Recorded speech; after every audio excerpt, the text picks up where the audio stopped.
Hello and welcome to another short video on Dr. Barbara Miller's NCLEX review.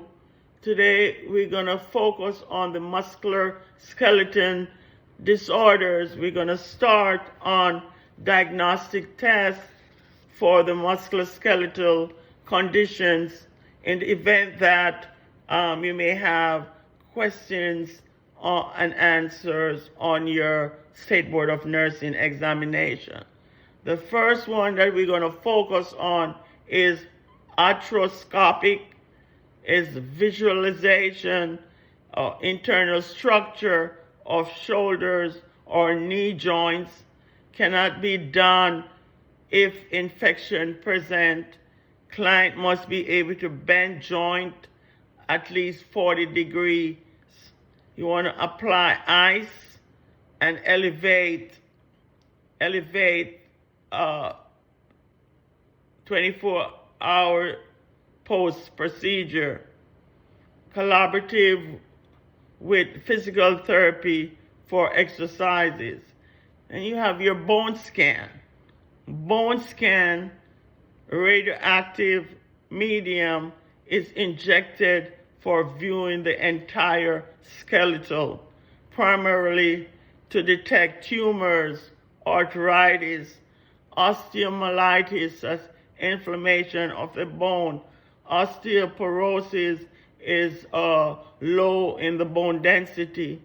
They want to visualize the vertebral compression, fractures, and unexplained bone pain.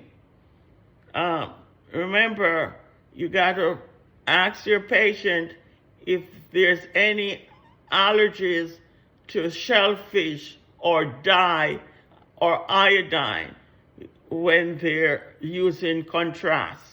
You do not want your patient to go there and get an allergic reaction that causes major complications.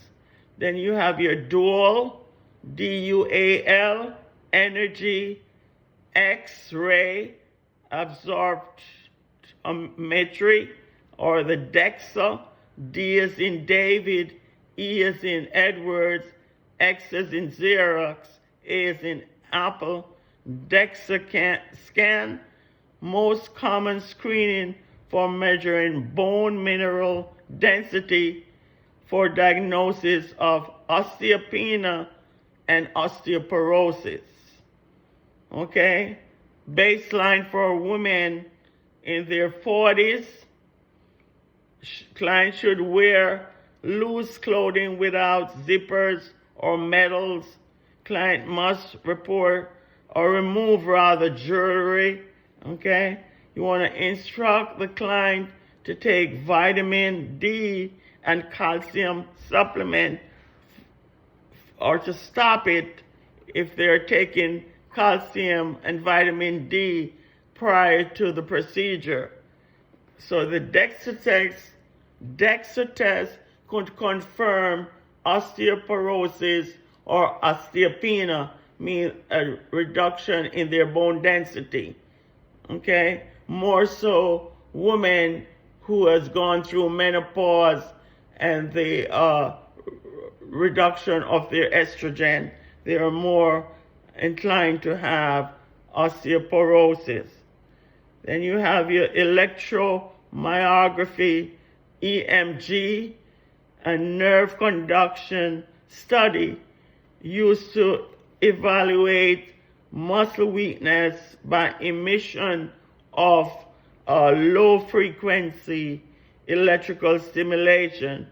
For example, ALS, carpal tunnel syndrome, people with myasthenia gravis, or Guillain-Barré syndrome. Client will be asked to perform activities for measurement of their muscle activity. You want to observe needle insertion site for hematomas, and you want to support the patient because they may be anxious. And then you have your magnetic resonance imaging or your MRIs, image produced through interaction of magnetic fields, radio waves, and atomic nucleic acid. Okay, nucleic to diagnose muscle, tissues, and bone disorders. You must ask the patient if they are claustrophobic. Okay, if they're claustrophobic, you may want to instruct them to ask if there's an open MRI, because not all people like to be closed in. The MRI machine is a device that closes in the patient, and they may develop complications like an infarction while they're in there through anxiety.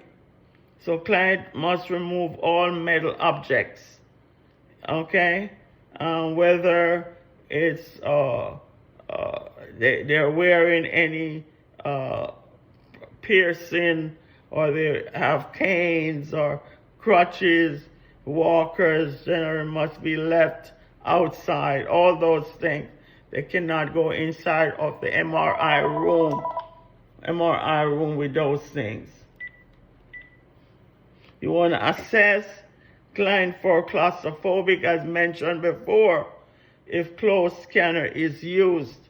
You want to assess client for the ability to lie still in a supine position for 45 to 60 minutes. And not all client can tolerate that long period of time closed in. They are claustrophobic. What are the laboratories? Serum calcium, serum phosphorus, alkaline phosphatase, creatine kinase, lactate dehydrogenase, aspartate aminotransferase, and aldolase. Those are the laboratory tests. Thank you for watching this short video on the diagnostic testing for musculoskeletal disorder.